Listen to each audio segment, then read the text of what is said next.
¿Cómo están a todos? Gracias por venir. Les voy a compartir mi pantalla. Bien, acá estamos. Bueno, la idea era conversar un rato respecto de lo que se viene en el futuro. Les voy a contar cómo llegué a esto. En el año 2003 empecé a trabajar en Risk Management. Empecé a trabajar en ayudar a las empresas a gestionar riesgos. Inicialmente desde mis programas en el IAE, básicamente mi programa en los programas Masters, en el MBA Full Time y en el Executive MBA, el Master a tiempo parcial. Y de ahí empezamos a avanzar sobre todos los programas. La razón por la que caí a dar esta materia es porque cuando estaban repartiendo las clases del 2004, yo estaba en 2003, estaba terminando mi doctorado, así que no estaba en la reunión donde se repartieron las sesiones. Y bueno, cuando dijeron quién quiere dar cada cosa, la que quedó sobre la mesa era Risk Management, entonces se la damos a Lorenzo, que no está para defenderse. Pero me terminé encariñando con el tema, me terminó gustando. Es un tema que en aquella época prácticamente no había nada de gestión de riesgo. Los únicos que gestionaban algún tipo de riesgo eran las instituciones financieras o las empresas que manejaban plata de terceros, y ellos gestionaban más que nada los riesgos financieros o riesgos de mercado.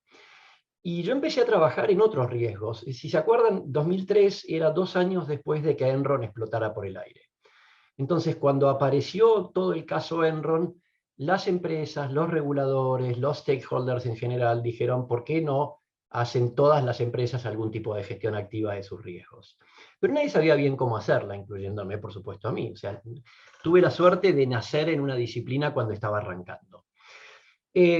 Al poco tiempo de trabajar en Risk Management, les diría, sería fin de la primera década de este siglo, 2008, 2009, por ahí, me empecé a dar cuenta de que muchos de los riesgos más importantes que tenían las compañías venían de cambios del entorno.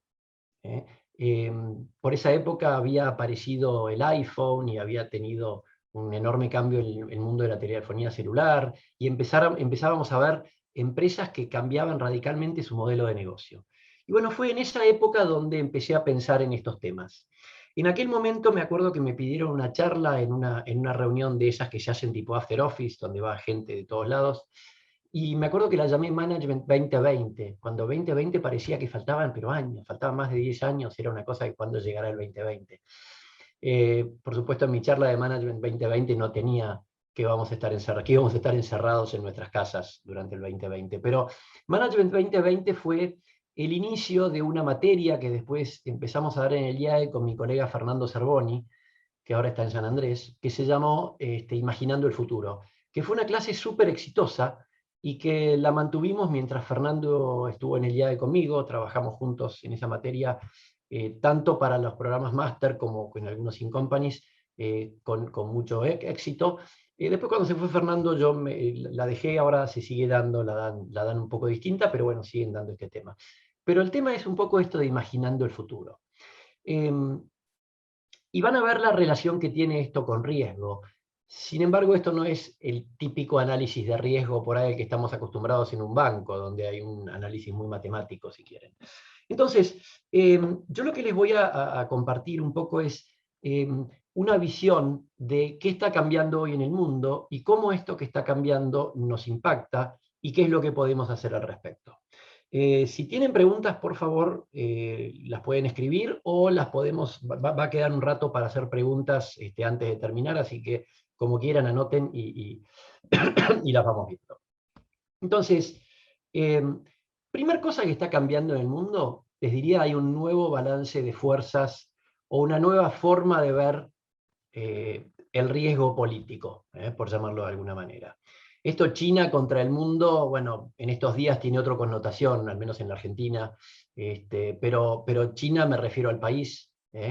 Y si lo piensan hoy, China está en conflicto con una gran cantidad, a ver, de ser una especie de meca, de proveedor de todo el mundo, de donde todos querían ir a poner fábricas, hoy esa parte más o menos está todavía, pero por otro lado aparece problemas con Taiwán, problemas con Hong Kong, problemas con Indonesia, problemas con Japón, problemas con todas las islas que están ahí en el Pacífico, problemas con Estados Unidos, problemas con Australia. O sea, si ustedes empiezan a mirar, China se está peleando con todo el mundo, y esto está generando algunas situaciones que no podemos como mínimo dejar de tener en cuenta y dejar de considerar.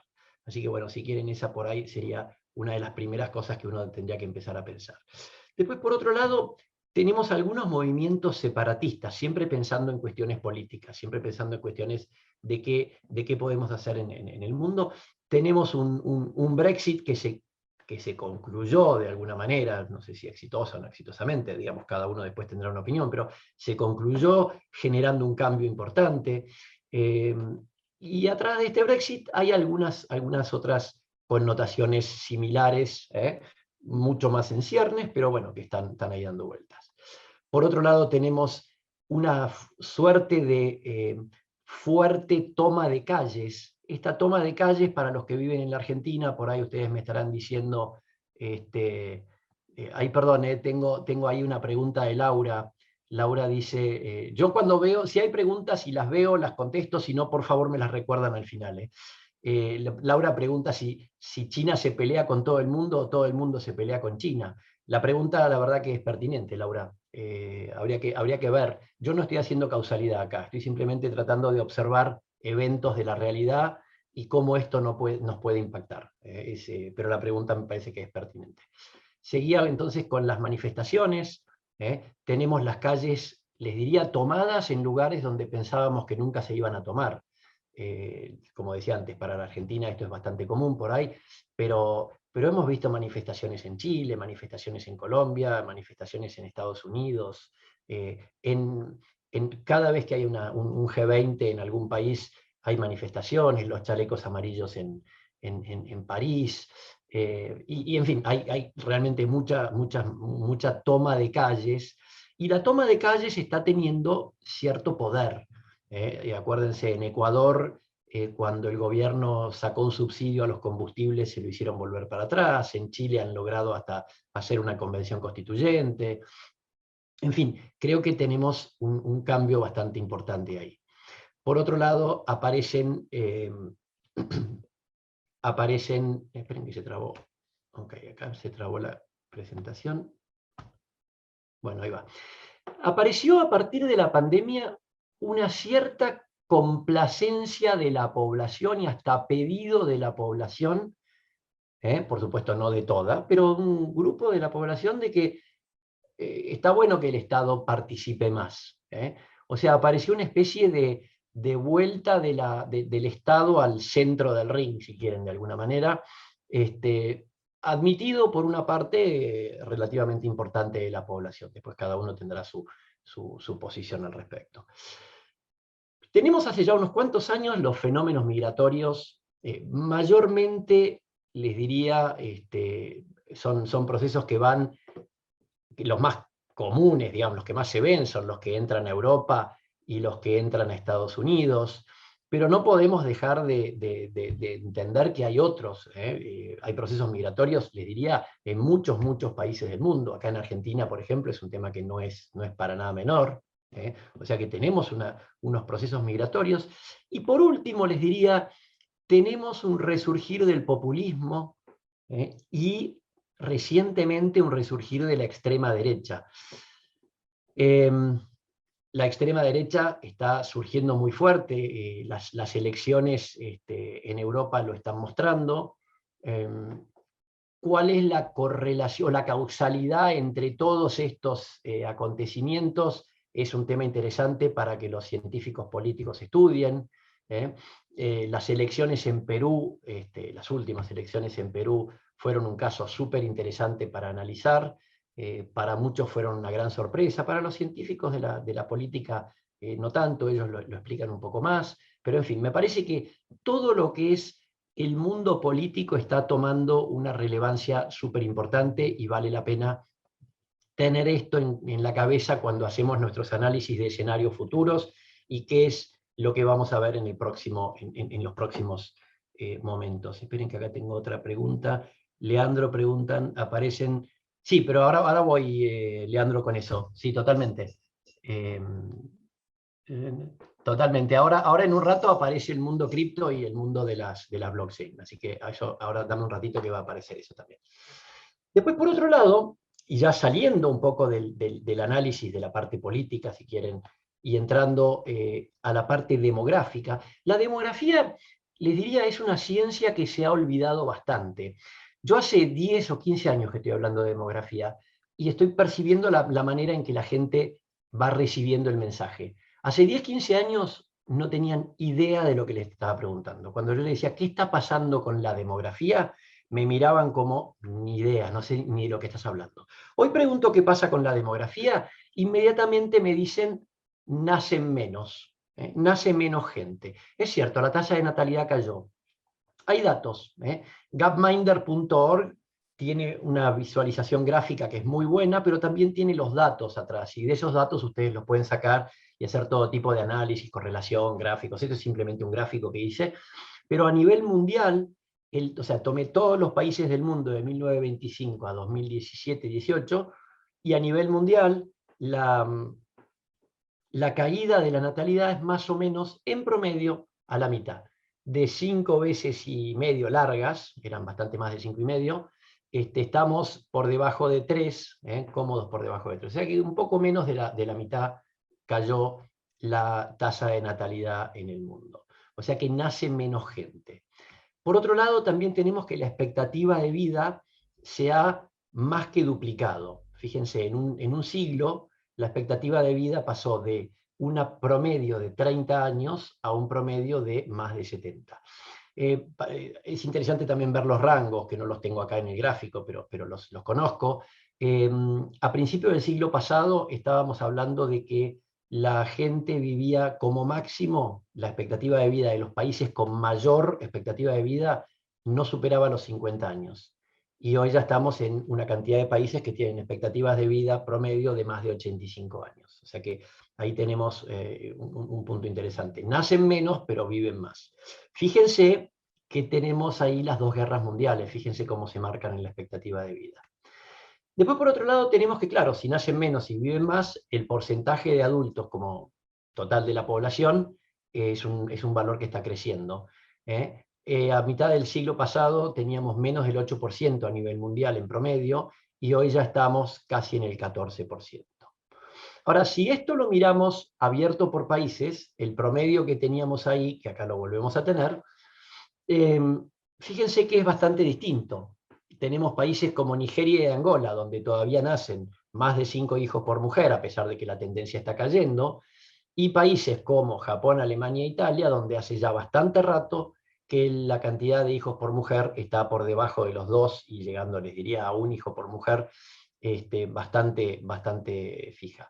Fíjense que hay como un repunte ahí, y sería interesante ver si ese repunte no viene de toda la inmigración, porque acuérdense que los inmigrantes tienen una bastante mayor tasa de natalidad, los inmigrantes europeos, que los habitantes originales, de alguna manera. Así que bueno, este es un poco lo que está pasando. La expectativa de vida pasa algo parecido. Fíjense en Nigeria y Angola, o sea, los países africanos, con una expectativa de vida que todavía está bastante por debajo, sin embargo, bastante cómodamente arriba de 60 años, y los países europeos que ya están todos instalados cómodamente arriba de 80 años. Y esto es algo parecido a lo que pasa, si se fija en Japón, por ejemplo, en porcentaje de la población de más de 60 años, ya llegó al 35%. O sea, más de un tercio de la población japonesa tiene más de 60 años. En África todavía estos valores son bajos. Por supuesto, si miramos pirámides poblacionales, esta es la pirámide poblacional del mundo. Fíjense, esta del año pasado éramos 7.794, 7.800 millones de personas, y es una población que está creciendo, pero ya cambió la concavidad o la convexidad de la curva. Fíjense que antes la tasa de crecimiento era un poquito creciente, hoy ya la tasa de crecimiento de a poquito está empezando a decrecer. Se estima que para finales de este siglo el mundo va a estar estancado alrededor de unos 11.000 millones de personas, y de ahí va a empezar a caer la tasa de natalidad. Ahora, este es el promedio mundial. Fíjense un detalle. Entre 0 y 4 años, acá en esta franja poblacional, hay menos de un 9% de la población mundial. exactamente un 8,7%. Ahora, si yo miro la pirámide poblacional de África, fíjense que entre hombres y mujeres entre 0 y 4 años ya estamos arriba de un 16%.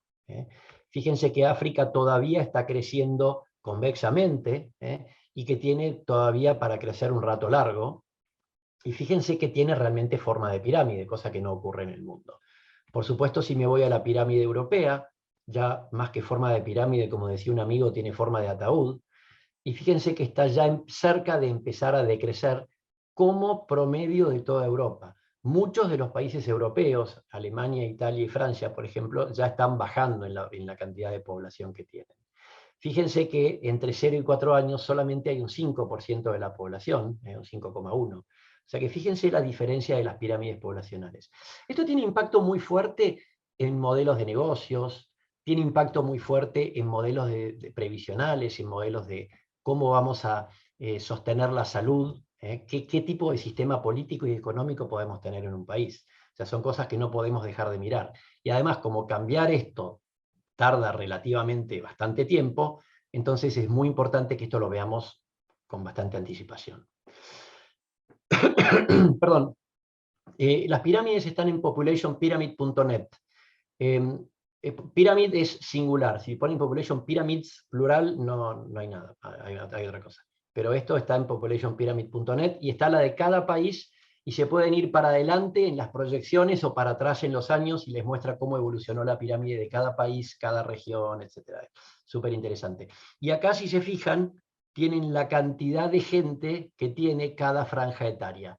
De hecho, se sorprenderían de en número la cantidad de gente que tiene más de 90 años. Claro, uno dice, no, es el 0,3 y 0,6 más 0,1 y 0,2 y acá 0 y 0. Sí, pero este 0 y 0 son cientos de miles de personas. Para darse una idea, solamente en Japón hay 80.000 personas hoy, 80.000 personas arriba de 100 años.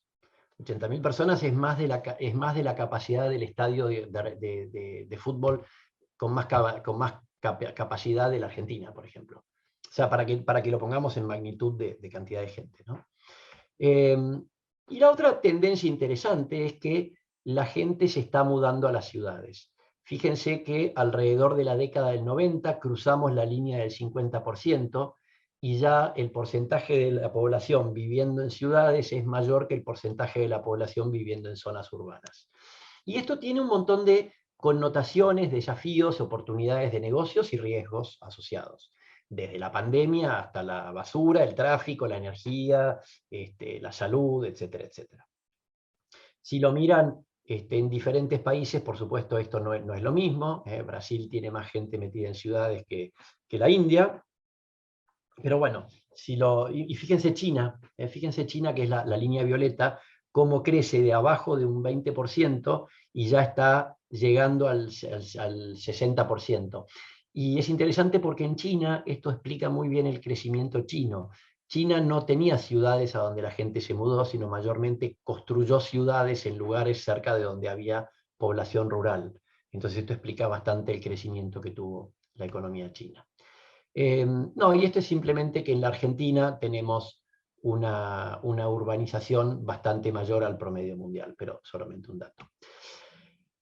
Salgo de la demografía como concepto duro de los clásicos conceptos de demografía, y me meto en un nuevo fenómeno que aparece, que es el de las nuevas generaciones.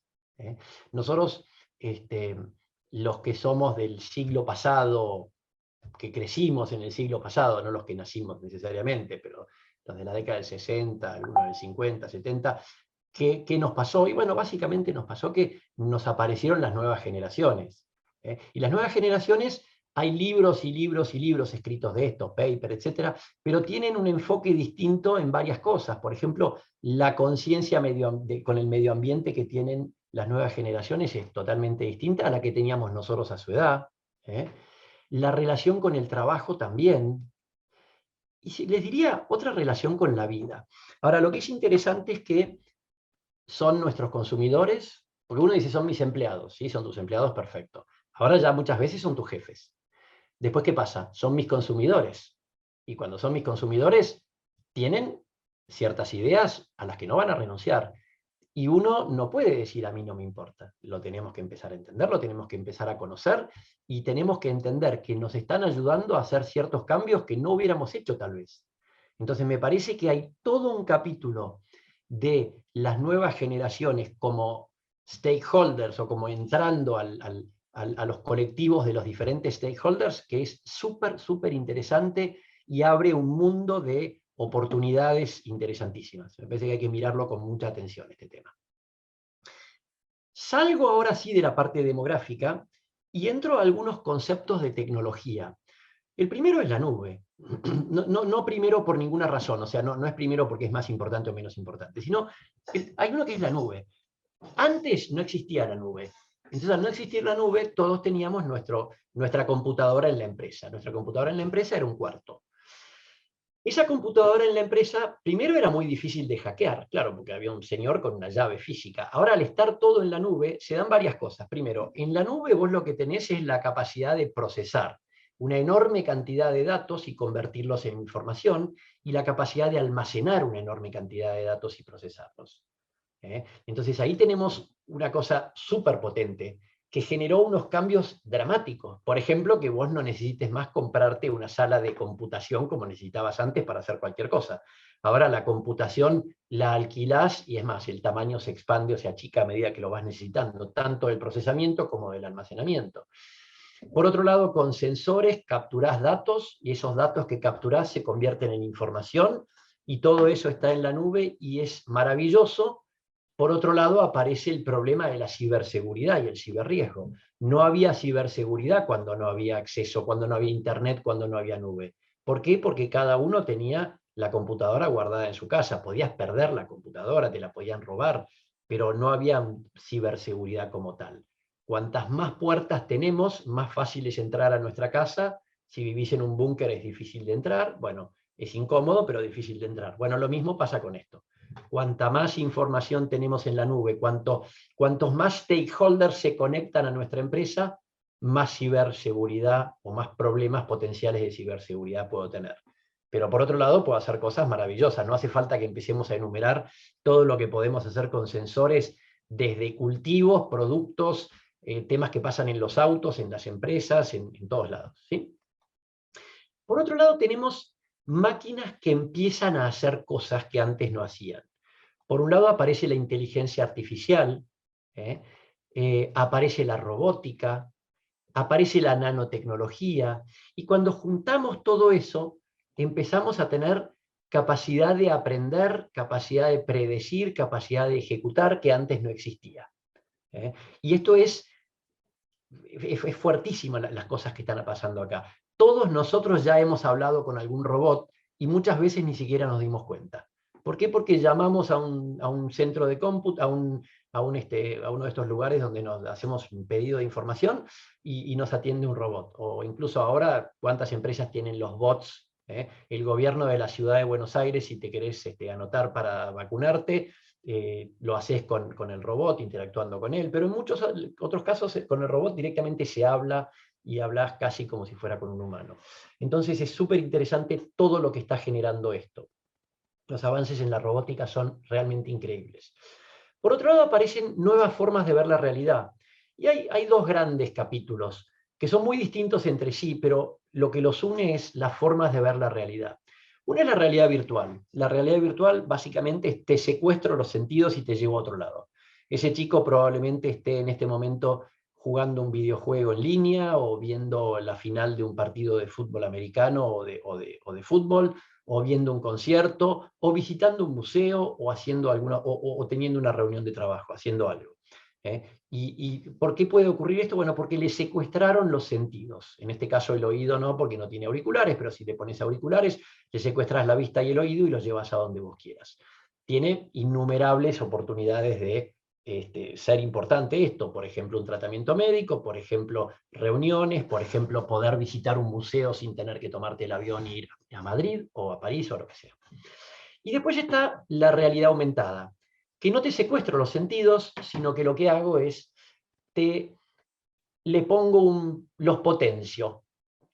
Vos con los ojos tenés capacidad de ver ciertas cosas, con los ojos a través de un dispositivo de realidad aumentada te permito hacer una enorme cantidad de otras cosas. Como por ejemplo mirar un restaurante y saber qué opinó la gente que comió de tal plato o de tal otro plato, si atendieron bien o atendieron mal. Cuando mirás un producto en el supermercado, ver si ese producto cumple o no cumple, o la empresa cumple o no cumple con especificaciones que a vos te son importantes, como por ejemplo si tiene trabajo esclavo, si tuvo denuncias penales por tal o cual cosa, si manejan bien o mal su huella de carbono, etcétera, etcétera. Por lo tanto, la realidad aumentada te pone un turbo, de alguna manera, para usar una metodología gráfica, a tus sentidos, a lo que vos ves, a lo que vos escuchás. Hoy ya con un simple set de auriculares, de esos que todos se ponen como estos que tengo acá en la mano, ustedes pueden directamente setearlo a través de su teléfono para que cuando alguien les habla en otro idioma, a través del traductor del teléfono ya ustedes puedan escucharlo en el idioma de preferencia. O ustedes pueden hablar y la otra persona lo puede escuchar en el idioma que quiere. Y así sucesivamente. Por otro lado, también se ha hablado mucho de la tecnología digital. Ahora, fíjense que no todo lo que vimos fue tecnología digital, el cambio. La gente tiende a pensar, el cambio es la tecnología digital. No, para mí la tecnología digital es un capítulo del cambio. Y la digitalización a mí me gusta mucho, como algunos pensadores lo hablan y dicen, es la desmaterialización. Cuando yo digitalizo algo, en el fondo lo que estoy haciendo es lo estoy desmaterializando. La forma más fácil de entenderlo, yo puedo escanear esa estatua, ese dibujito, perdón, no es un dibujito, es una estatua, la puedo escanear y la convierto en un archivo digital, y después a través de una impresora 3D la puedo volver a imprimir. Y la puedo volver a imprimir en otro lado.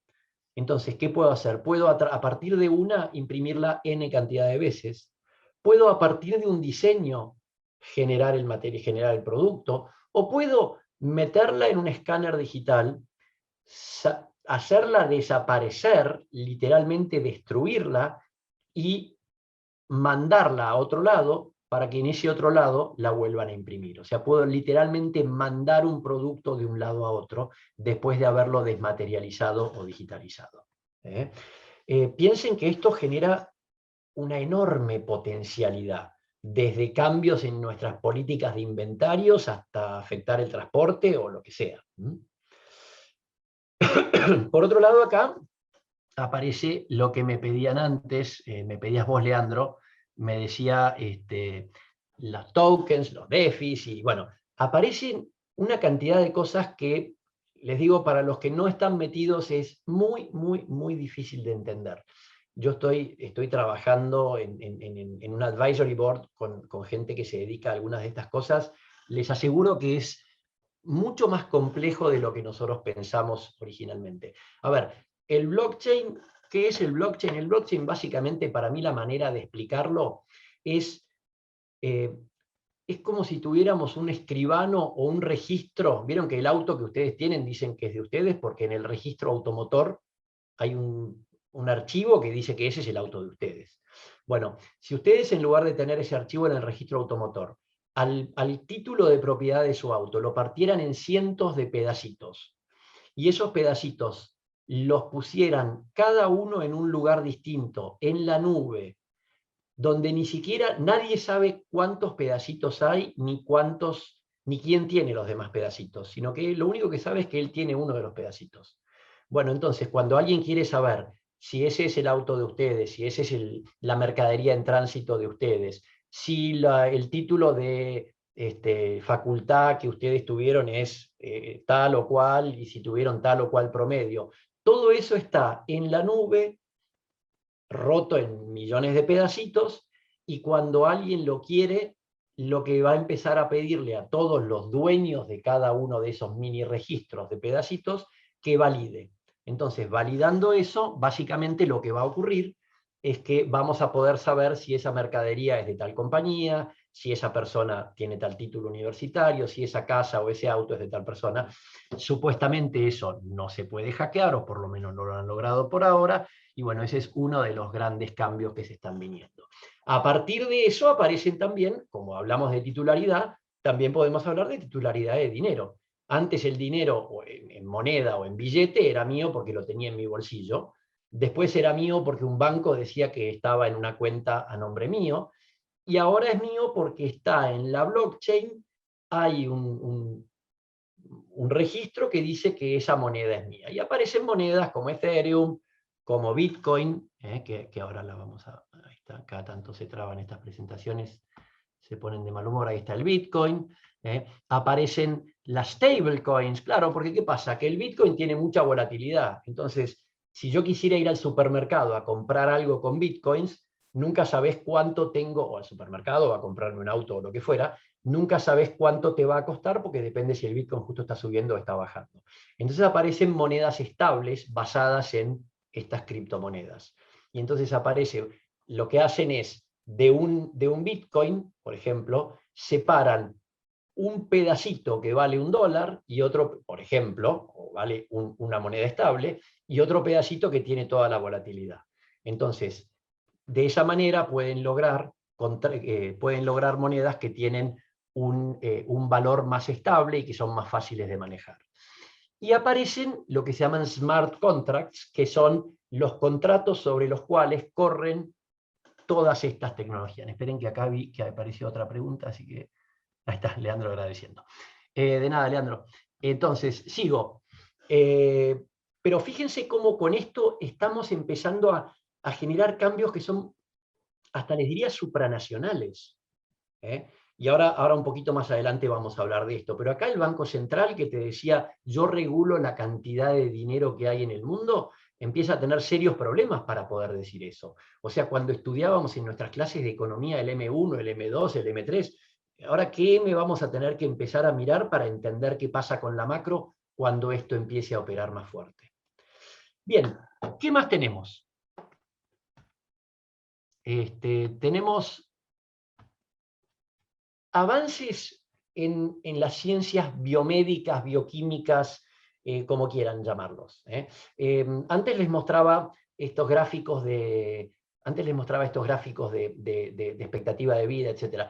Después de la Segunda Guerra Mundial, la expectativa de vida creció fuertísimamente. Creo que una de las cosas que aprendió el mundo es a curar de tanto matarse y tanto mutilarse, empezaron a aprender a mantener a la gente viva por más tiempo. Entonces aparecieron fuertísimos avances en medicina, fuertísimos avances en biotecnología, pero también, o sea, acá aparecen demasiadas cosas. Uno podría hablar de avances en el agro, hay muchísimo avance en muchísimas cosas, y una de las cosas que está pasando es que todo esto ocurre todo junto. Entonces, fíjense, hablábamos de los avances en la medicina, de todo el mundo cripto, de todo lo que es digitalización y desmaterialización, de las maneras en las que interactuamos con la realidad, de todo lo que es robótica, inteligencia artificial, inteligencia aumentada, machine learning y todo eso. Hablábamos de todo lo que es nube, big data, sensores, la aparición de nuevas generaciones, los cambios demográficos, el riesgo político, y todo esto junto, de alguna manera, hicieron un cambio fuertísimo. Cuando empezás a mirar cada una de estas cosas, todo lo que vimos antes tiene un pedacito de responsabilidad en nuestros nuevos hábitos de consumo, por ejemplo. Antes ustedes iban a un negocio, ahora lo compran online. Bueno, yo no sé cuántos de ustedes se acuerdan la transición. Yo, justo en el año 2000, con el Internet recién poniéndose medio fuerte y el comercio electrónico recién poniéndose fuerte, yo estaba justo en Austin, Texas, que justo era el lugar donde explotaba la tecnología. Ahí estaba Dell Computers, estaban todos los proveedores de tecnología de Dell. Y lo que era la compra era súper interesante porque ibas a un negocio y el vendedor sabía que vos ibas a comprar online después y que vos querías ir ahí a ver el producto y después lo comprabas online. Entonces se empezaron a adaptar a eso. Pero si lo piensan, el nuevo hábito de consumo depende de cambios tecnológicos, depende de nuevas generaciones, depende de incluso empresas que han aparecido aprovechando eso. Acuérdense, no existía Amazon antes de eso, y después apareció Amazon. Y Amazon, yo me la acuerdo muy bien, era la empresa que compraba los libros. Yo compraba libros de mis estudios en Amazon. Pero apareció Barnes Noble, que era el competidor que tenía todos los locales, y me había ofrecido una compra online mejor que la de Amazon, porque me ofrecía mejor descuento. Y bueno, fue un cambio súper interesante cómo se fue dando. También aparecen nuevas enfermedades. olvídense del COVID, que es el más clásico, el más famoso ahora, pero aparecen enfermedades que antes no teníamos. Aparece una población de mayor edad, un cliente que se informa mucho, perdón, la población de mayor edad, solo para entender, nos permite, a ver, en Japón, donde tenemos un porcentaje altísimo de la población grande, ¿qué quiere decir eso? Que también tenemos un porcentaje muy bajo de la población chica. Entonces, muchas de esas personas ancianas no tienen hijos o no tienen quien los cuide. ¿Y quién los cuida a esas personas? Mayormente apareció un tremendo mercado de los robots acompañantes. El robot acompañante que te cuida, te conversa, te charla, te informa, te comunica, y además si tenés un problema, te puede llamar al médico. Y si no hay mucho nacimiento, ¿qué pasa? Que los pocos chicos que nacen tampoco tienen hermanos, y mayormente no tienen amigos, y los padres trabajan los dos. Entonces, ¿qué apareció? Apareció el robotcito que ayuda al chico a estudiar, que además le hace de amiguito, le hace de hermanito. Puede parecer muy triste, sobre todo los que tuvieron una familia llena de hermanos y de primos salteando y corriendo, pero bueno, pero son cambios que se empiezan a ver a partir de estos cambios demográficos bastante fuertemente. Aparecen clientes que ya toman la decisión de compra mucho antes de pensar en ir al negocio. Ya sabes lo que vas a comprar y después simplemente buscas cuál es la mejor manera de que el producto te llegue. Aparecen nuevas formas de comunicarnos, de hecho lo que estamos haciendo hoy. Yo estoy dando esta charla hoy, y yo estoy en Buenos Aires, muchos de ustedes están en Buenos Aires, pero si ustedes estuvieran en Estocolmo, sería más o menos lo mismo. De hecho, ayer di una charla en La Haya, por ejemplo, y la gente estaba toda en lugares de lo más dispersos. Pero acuérdense cuando ni siquiera teníamos teléfono. Después apareció el teléfono y ya era un gran avance, después apareció el celular, y la manera en la que se comunican nuestros hijos es totalmente distinta a la que nos comunicamos nosotros también. Aparecen nuevas maneras de distribuir los productos, y las que se vienen.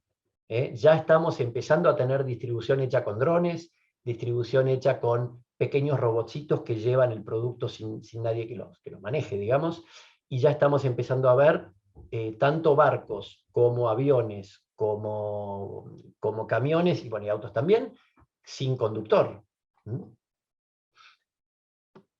Y empezaremos a ver impresión 3D de productos. Me compro el producto y me lo imprimo en mi casa o en la impresora de la esquina. Habrá que ver eso, habrá que ver cómo funciona. Y eso me cambia el concepto de territorialidad. Claro, porque el gobierno me podía decir, sí, si te querés traer este producto, te cobro un impuesto. Ahora, si me bajo el producto de la nube, me va a cobrar un impuesto, me van a poder prohibir, vamos a poder proteger una industria, no la vamos a poder proteger. ¿Cómo va a ser el tema de cuidado que no se te vayan las divisas? O sea que el Estado empieza a tener una manera de interactuar con la sociedad totalmente distinta. ¿Sí? Ahora, la pregunta es, ¿qué va a pasar en nuestro negocio con todo esto? ¿Cómo lo vamos a redefinir? ¿Qué tan preparados estamos para enfrentar a todo esto? Acá hay dos clásicos, Kodak y Nokia. Kodak y Nokia son los ejemplos típicos que todo el mundo usa, pero les quiero andar un poquito más en esto. Y primero mostrarles esta placa. Este es un estudio que hizo un profesor Ray Wang en el año 2015, y encontró que el 52% de las compañías del Fortune 500 desaparecieron entre 2000 y 2015. Eso quiere decir que la mitad de las compañías más grandes del mundo tuvieron o se fundieron, o se fusionaron, o alguien las adquirió y se las comió, digamos. O sea, lo que estamos hablando es que hay muchas compañías que van desapareciendo. Y las que aparecen son estas que estamos viendo ahí, que ni siquiera entendemos muchas veces el modelo de negocio. Uno por ahí ahora lo entiende un poco más al modelo de negocio, pero hace 10, 15 años no existían, y hace 5 años todavía nos costaba entender de qué vivía esta gente. Acá, solamente para hablar de Kodak un minuto, ese señor que están viendo ahí es Steve Sasson. Steve Sasson es el ingeniero que inventó un producto que todos hoy usamos, toda la población mundial usa, que es la cámara digital. Nosotros hoy todos sacamos fotos con nuestras cámaras digitales. Entiendo que hay gente que alguna vez usará cámara con rollo, por alguna cuestión profesional o porque le gusta o lo que sea, pero la verdad que todos hemos sacado fotos digitales. Esa que tiene en sus manos es la primera cámara digital, mediados de la década del 70. Ahora, era una cámara que tenía 0,01 megapíxel, y tardaba 23 segundos en grabar la foto que la grababa en un cassette. O sea, 0,01 megapíxel. Estamos hablando de que sacábamos una foto y no sabíamos si era María Eugenia Vidal o Baradel. 23 segundos, si lo piensan, es un montón, es muchísimo. Y además, miren, era realmente poco práctica de meterte en el bolsillo esa máquina. Con lo cual, sos Kodak, líder absoluto de mercado. Vendés básicamente servicios de revelado de fotos.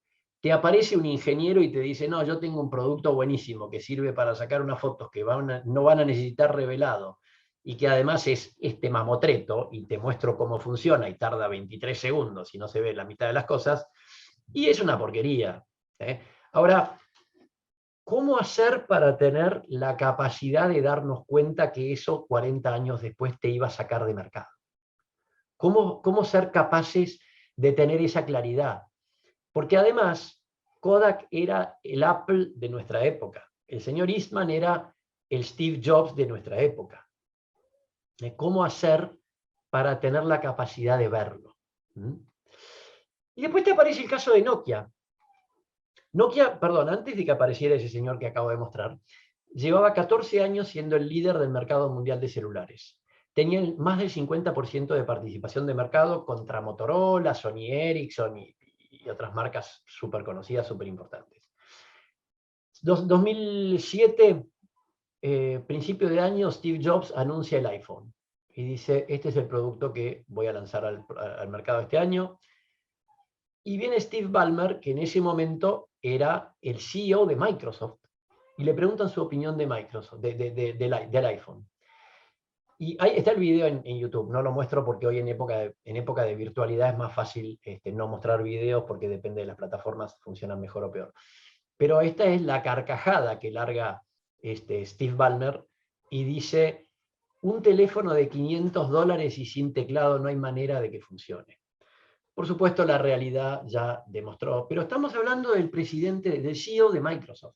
Estamos hablando de un tipo que era extraordinariamente exitoso, CEO de la compañía más exitosa del momento probablemente, y después lanzaron al mercado su Windows Mobile y, bueno, en palabras de Bill Gates, fue su peor error en la historia de su trabajo, fue no haber sido capaz de entrar al mundo mobile. Una de las tendencias que no mostré antes, pero que están ocurriendo, es que todo hoy es mobile. Mucha gente, ya les diría que para la mayoría de la gente su principal dispositivo es el teléfono. Y esa pelea, Windows, que tenía todo para ganarla, la perdió. Entonces, la cosa es, ¿cómo hacemos para que no te pase lo que le pasó a Nokia, lo que le pasó a Windows, lo que le pasó a Microsoft, lo que le pasó a Kodak? Compañías todas ejemplares de alguna manera y súper exitosas. El CEO de Nokia, decía, lo peor que le puede pasar a una compañía es quedarse sin plata y fundirse. Lo segundo peor es ser extraordinariamente exitoso y no darse cuenta cuando tiene que cambiar. Súper interesante. Una entrevista que le hicieron en Bloomberg después de que se retirara. Ahora, ¿qué industrias están cambiando? Y ya con esto voy a ir terminando. Servicios financieros. Hoy hablamos de fintech y ya todo el mundo sabe de lo que estamos hablando y a los banqueros se le ponen los pelos de punta. Yo llevaba banqueros a un curso que se llamaba Exponential Finance, que Singularity University daba en Nueva York en el año 2015-2016. Nadie sabía de lo que estábamos hablando y básicamente los banqueros, no hablo de banqueros argentinos, hablo de banqueros de todo el mundo, decían, estos tipos están locos, nada de esto puede pasar. Y hoy el fintech es una realidad, hoy lo que está ocurriendo en el mundo de los servicios financieros a partir del fintech es un enorme terremoto, un enorme tsunami o lo que quieran hablar. El caso de los seguros. El caso de los seguros es un sector que está entrando en una disrupción fuertísima, no tanto en la Argentina todavía, pero cada vez más, y este cambio se va a ir acelerando. Hace rato que hablo con la gente de seguros y me siguen de alguna manera mirando como un marciano cuando le digo, por ejemplo, que si yo tengo un auto y una moto no tiene lógica que yo pague 2 pólizas siendo el único conductor de los 2 vehículos, por ejemplo. O que si yo tengo un auto y lo uso 7 días por semana y tengo un amigo que tiene el mismo auto y lo usa un día por semana, no tiene ninguna lógica que paguemos la misma póliza. Alguno estará pensando, no, pero hay algunas pólizas, sí, pero no es el cambio que tenemos. Necesitamos algo bastante más fuerte que lo que incipientemente se está intentando hacer todavía. De hecho, en el mundo está empezando a cambiar eso. De hecho, ya tiene nombre, se llama InsurTech. El cambio en el retail. ¿Cómo va a cambiar o cómo sigue cambiando la manera en la que compramos nuestros productos? No hace falta que hablemos de Amazon ni de Mercado Libre, simplemente lo menciono. El tema del agro, la agricultura de precisión, lo que son las granjas verticales. La granja vertical, si lo piensan, es un cambio brutal, porque hace que no importe más la superficie, hace que la distancia, toda la huella de carbono, toda la discusión del rinde o no rinde, la granja vertical hace que el producto esté producido al lado del centro de consumo. Tenemos unos cambios brutales ahí. Ahí voy, Federico, con la pregunta que... Federico pregunta, los ejemplos son muy buenos, ¿hay alguna industria que no esté cambiando? Ahí contesto, Federico. ¿Sí? Entonces, el agro. Perdón, el agro estaba diciendo las granjas verticales. Las granjas verticales, imagínenselas como un enorme edificio que tiene en cada piso, tiene como muchos pisos de plantas. Ustedes saben que una planta para crecer necesita nutrientes, necesita luz y necesita agua. Bueno, los nutrientes normalmente vienen del suelo, la luz viene del sol y el agua viene de la lluvia, con lo cual uno diría, eso lo tenés todo gratis. Es cierto, lo tengo todo gratis. Ahora, lo tengo lejos del centro de consumo, lo tengo con una volatilidad climática que me puede afectar. Entonces, ¿qué estamos empezando a ver? Granjas verticales cerca del centro de consumo, donde la cantidad de nutrientes, de agua y de luz que yo le pongo a la planta, básicamente me va a dar el rinde que yo quiera, la cosecha va a ser cuando yo quiera y no con la estacionalidad que el clima me manda, etcétera, etcétera. Eso está empezando a crecer fuerte.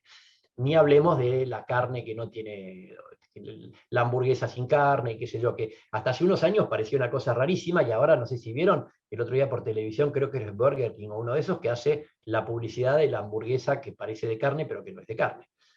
Por ahí es fea, puede ser, no sé, no la probé, pero digo, por ahí sea fea como la máquina de Steve Sasson, puede ser. Permítanle ser fea por unos años, en algún momento va a ser rica. Y piensen en los nuevos consumidores, piensen en todo lo que está pasando, que vimos antes, y van a ver cómo esto empieza a tener cierta lógica. Otras industrias que estamos viendo que tienen movimiento, la logística. Para empezar, la logística hasta el 19 de marzo del 2020, la última milla hacete cargo vos, consumidor. Hoy, ya se habrán dado cuenta todos ustedes, la última milla, el famoso paradigma de que la última milla era imposible, ya desapareció, ya nos llevan a nuestra casa cualquier cosa de la manera más rara, ya estamos empezando todos a amigarnos con los Rappi, con los pedidos ya, con los etcéteras. Y la verdad es que empezamos a ver que hay un cambio fuertísimo en la logística. Y no empezamos a hablar todavía de camiones sin conductor o de supermercados donde no tengas que ir nunca al local y que te hagan el pedido. Vos haces el pedido y el pedido ya te llega a tu casa todos los lunes o todos los miércoles o el día que sea a partir de un depósito centralizado. Pensemos en ese tipo de cosas. La salud. La salud hasta hoy, si lo piensan, primero, en todos los países el sistema de salud está quebrado. O está quebrado o es malo. Yo tengo a mi familia, mis padres, papá murió, pero murió en Italia, y a una persona de 80 años en Italia, el sistema de salud público no le da bolilla. ¿Por qué? Porque no tiene recursos, básicamente. Esto lo viví en carne propia con papá. Acá en Argentina, como el sistema, si lo podés pagar privado, lo pagás, entonces lo atendían como si fuera un chico de 20 años. Ahora, en el mundo el sistema de salud está en tremenda discusión, pero si lo piensan, el sistema de salud está estructurado bastante mal. Por lo pronto es totalmente reactivo. ¿Qué pasaría si tuviéramos un sistema de salud anticipatorio, predictivo? Acuérdense de los sensores, acuérdense de la nube, y acuérdense de los avances en la medicina. Esperen que tengo otra pregunta acá. Ah, no, perdón, era la misma pregunta de antes. No, perdón, hay otra pregunta, sí, el de Ariel. Buenas tardes, Lorenzo. ¿Cómo ves el cambio en el retail? Que por un lado algunos están transitando por el camino digital y otros por el camino mixto. Observo que Amazon está perdiendo posiciones con Walmart en Estados Unidos por tener la parte digital en el punto físico. Mira, Ariel, es súper interesante esta pregunta y me la hice varias veces. Yo siempre cuento el ejemplo. Yo me casé en el año 94, o sea, hace casi 30 años ya. Cuando me casé, apareció, me acuerdo, Supermercado Disco, que en la cola nos daba un CD y nos decía, métanlo en la compu y me hacen el pedido. Y parecía la idea más maravillosa del mundo. Hasta hace pocos años, la penetración del supermercadismo virtual en la Argentina era el 4,5%. Vos decís, si es tan bueno, ¿cómo puede ser que nada más que el 4% de la compra se haga así? Y después te pones a mirar y decís, lo que pasa es que no cambió el modelo de negocio. Vos le pedís a tu supermercado y después vas al supermercado y ves que hay una persona del supermercado con el uniforme con tu lista haciendo la compra. Claro, eso no puede ser nunca más eficiente, porque lo que antes hacías vos gratis, ahora lo hace el supermercado, por lo tanto la eficiencia no está funcionando. Yo creo que para que el supermercadismo, por ejemplo, realmente cambie, tenemos que primero empezar a pensar que hay productos que son repetitivos y esos no hace falta que yo vaya al supermercado o que yo lo pida. Eso lo tengo que pedir una vez, como cuando comprábamos el diario en papel. ¿Se acuerdan que decíamos, tráeme todos los días este diario, hasta que yo te diga que me voy de vacaciones? Algo de eso tiene que haber. Y después tiene que haber otro que es el pedido de especialidad, el pedido. Entonces ahí sí vas a tener economías de escala, vas a tener ventajas de costos. Pero por el momento, como está hoy, parece que tenés un buen punto. Ahí realmente no hay mucha diferenciación entre hacerlo online o no hacerlo online. Pero si lo hicieran bien, o sea, estas son industrias que les cuesta, cada industria trata de hacer un cambio, pero algunas no saben bien cómo hacerlo todavía. Después, ¿qué más tengo? Y después, si quieren, seguimos con preguntas. Estoy buscando algunas industrias más que tenía acá. La industria de la alimentación, hablábamos de carne que no tiene carne, pero digamos, piensen en lo que comíamos hace 20 años y lo que comemos hoy y lo que vamos a comer dentro de 20 años. Les diría que el mundo va a tener los nutrientes por un lado y los sabores por otro, básicamente. Y vas a poder ponerle el nutriente que vos necesitas y vamos a comer de alguna manera alimentos más sanos también. Por otro lado, hay un gran cambio en la energía. Si lo piensan, el mundo de la energía es súper interesante. Por un lado están las energías limpias, etc. Pero piensen cuánta energía se genera o se podría generar diariamente con algunas metodologías distintas. Por ejemplo, yo estoy mirando por mi ventana y hay un montón de sol siendo desperdiciado de alguna manera, no generando energía. Hoy por hoy no la genera, en otros lugares se genera. Me parece que ahí vamos a empezar a ver, está el famoso cuento, ¿no?, del tipo que tenía un gimnasio y que si ibas y le usabas la máquina y con eso podían capturar la energía, no te cobraba la cuota del gimnasio, ese tipo de cosas. Hay mucha cosa, el mar genera mucha energía. Cuando la tecnología nos ayude a que esa energía se pueda capturar de manera eficiente, probablemente el cambio el cambio de la matriz energética sea violento. De cualquier manera, ya en el uso de energía tenemos el auto eléctrico, que hace 10 años nos parecía medio una cosa de ciencia ficción, hoy ya está de verdad. En la educación, la manera en la que estudiamos, la manera en la que nos educamos es muy parecida a la de hace 100 años, no hay muchísima diferencia. Y yo creo que vamos a empezar a ver unos cambios fuertísimos. El entretenimiento, vuelvan a la realidad virtual, por ejemplo.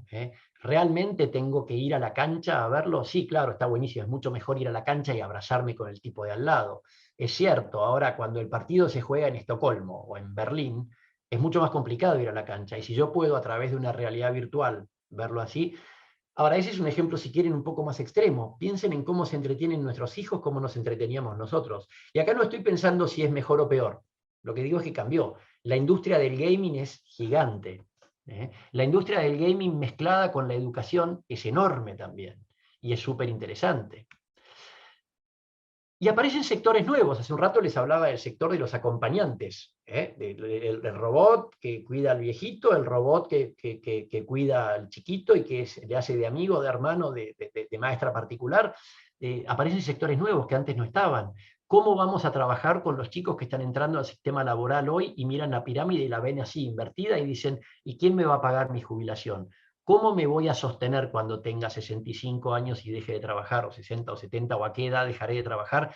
¿Y cómo voy a vivir? Y bueno, aparecerá la necesidad de un financial planning que hoy no estaba, la necesidad de cómo hago para educarme en lo que yo quiero cuando hay carreras universitarias, pero no es necesariamente lo que yo estoy buscando. y hay MOOCs, que son estos cursos online gratis en las mejores universidades del mundo, alguien me va a empezar a ayudar, alguien me va a hacer de conserje de alguna manera o de asesor de cómo armar mi carrera educativa, en fin, hay cantidad de cosas. Y por último, me parece interesante pensar en el rol del Estado en todo esto. ¿Cómo el Estado se va a manejar con esto? Terminando ya. ¿Cómo salir de esta inercia? Y generalmente las compañías tienen tremendas anclas. ¿Cuál es el ancla más común? Y el éxito. Yo me acuerdo cuando yo era chiquito iba a la empresa con papá, empresa familiar, 5 generaciones, y papá me hacía así en el pelo y me decía, mirá Lorencito, acá la plata la ganamos así desde la época de tu bisabuelo.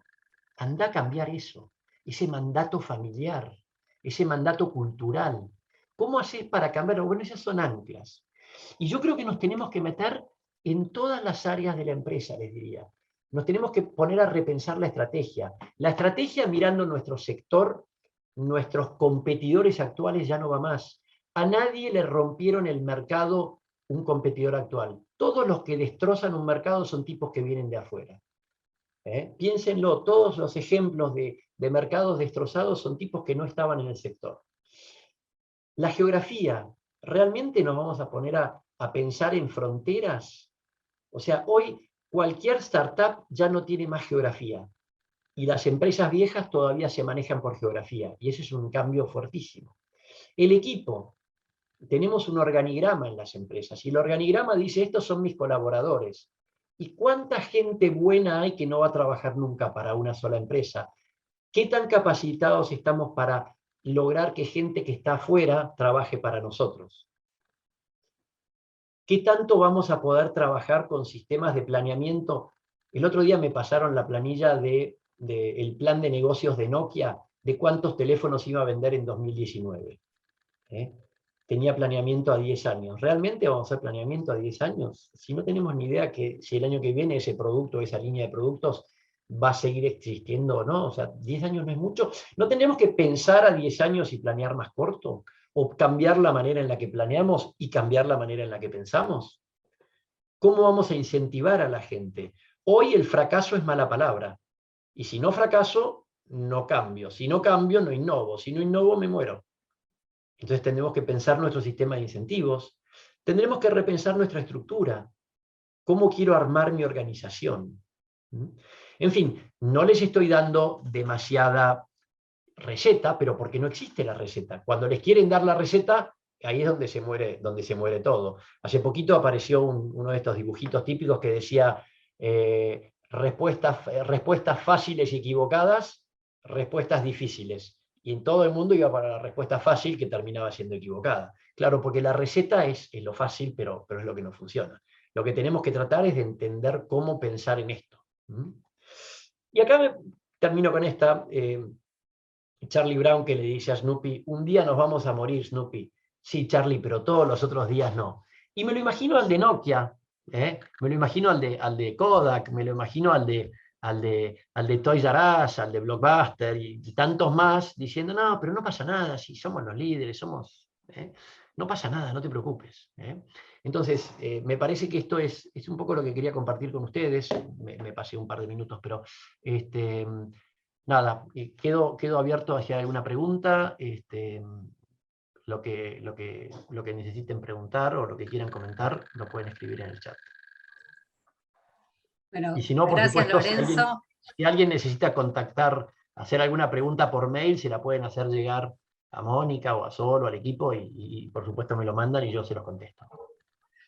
Sí, gracias, la verdad, buenísimo. No sé si hay alguna pregunta más. A mí me quedan algunas, pero también me quedan muchas cosas para pensar antes de poder formular preguntas. Sí quiero decir que las hamburguesas sustitutas de la carne son ricas, vale la pena probarlas y seguramente sea algo de lo que se viene como eso, tantas cosas. Sí. Pero vos sabés qué me pasa, Mónica. Yo he probado muchos productos en sus inicios y por ahí eran feos. Sí. Pero lo que tenés que tratar de ver es eso que hoy es feo. Tal vez con el avance tecnológico, la velocidad que va cambiando todo, tal vez sea rico después. No Sí, podés eliminarlo. Lo que pasa es que hay mucho sesgo en nuestro pensamiento.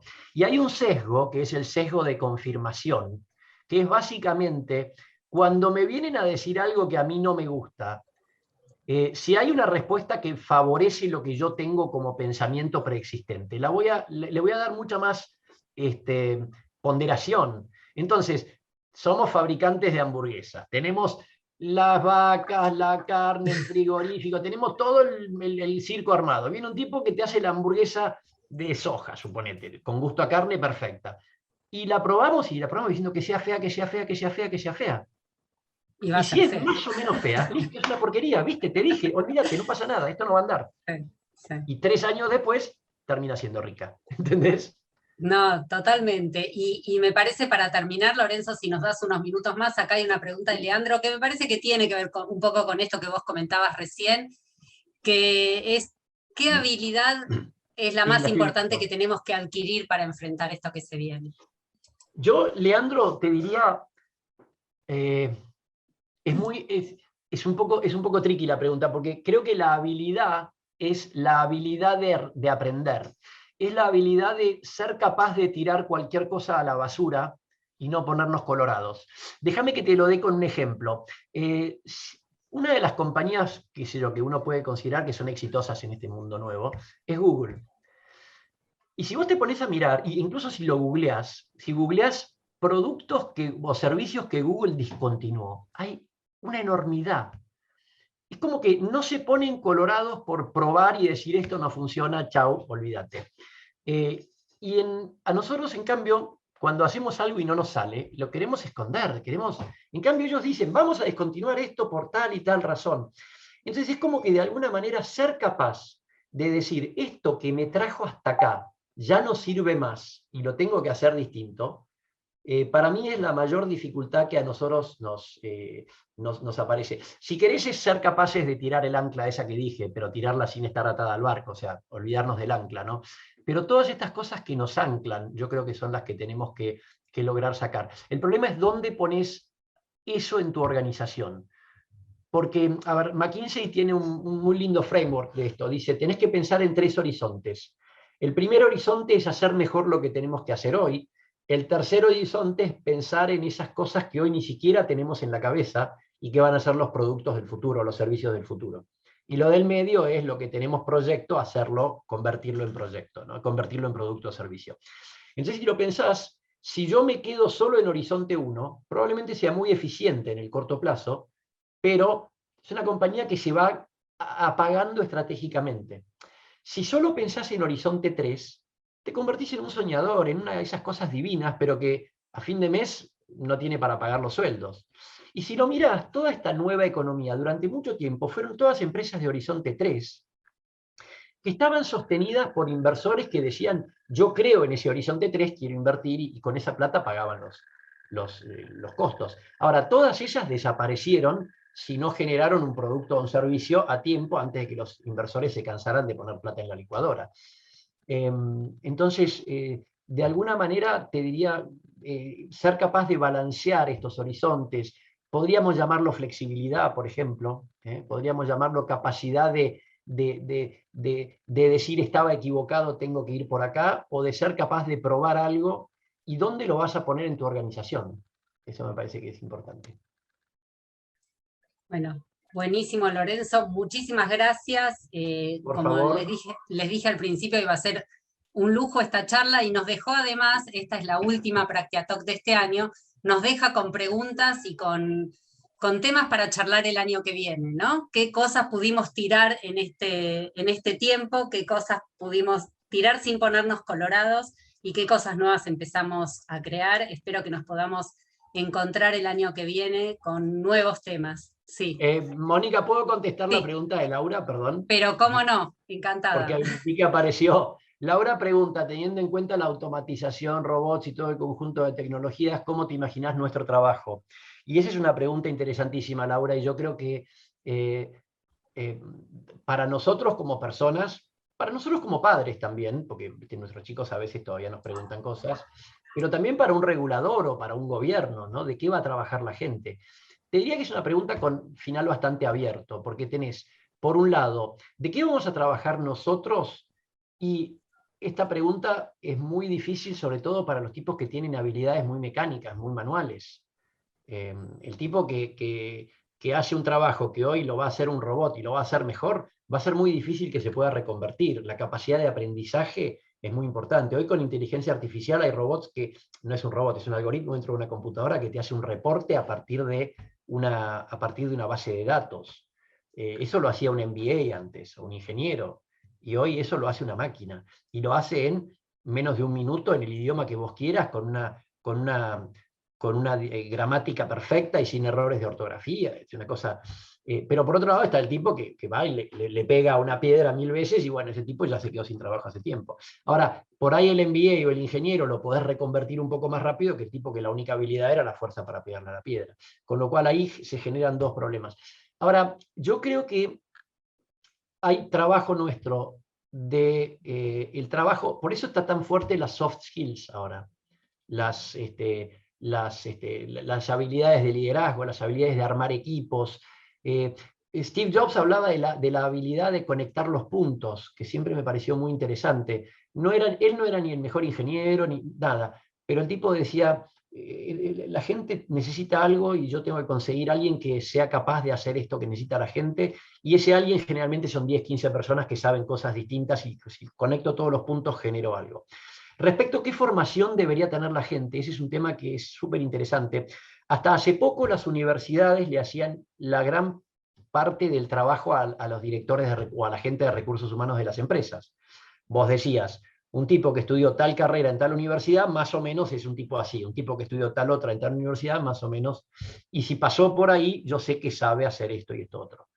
Y hoy te va a empezar a pasar que vas a tener tipos que no tienen la carrera de ninguna universidad, pero tienen 20 cursos, 30 cursos, 50 cursos de Coursera, Udacity, y todos los que están en el medio.